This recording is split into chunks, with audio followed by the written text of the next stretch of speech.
Ке отвори ли истрага јавното обвинителство за потенцијално незаконско финансирање на телевизијата на Боки 13, во кое е вмешан поранешниот премиер Зоран Заев.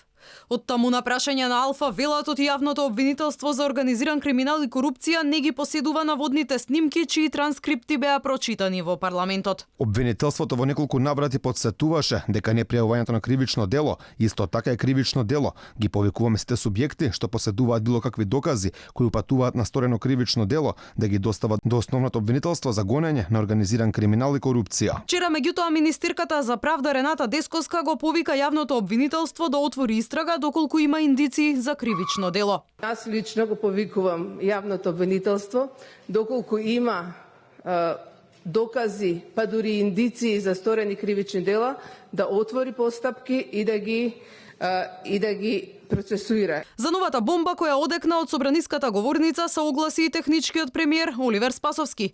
И тој ги повика институциите да го истражат случајот. За сите случаи каде што има криминално однесување, како и за овој случај, сакам и повикувам јавното обвинителство да носи одлуки, да носиме одговорност. Важно е институциите да функционираат, да има правна одговорност за секого што го прекршува законот, без разлика дали е функционер или е обичен граѓанин. Инаку во екот на расправата за законот за јавно обвинителство на матичната комисија, пратеникот од опозицијската ВМРО ДПМН Антонио Милошовски од собраниската говорница пушти аудио материјал, односно телефонски разговор, во кој, како што рече, се слушал гласот на лице со иницијали ЗЗ.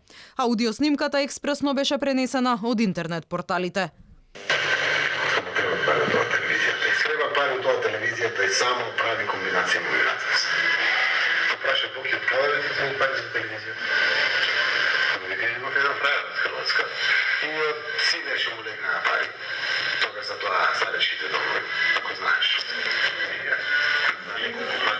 Помагам од телевизијата, парите ни денги за тоа беше уште порано, уште лани, октомври, ноември. Пратеникот Милошовски вели од снимката во која се споменува финансирање на телевизијата на Бојан Јовановски обвинет во случајот Рекет, ја добил од укажувач. Според него, токму тој разговор бил доказ од и целта на законот за јавно обвинителство кој власта насила го турка во парламентот. Била скриена амнестија.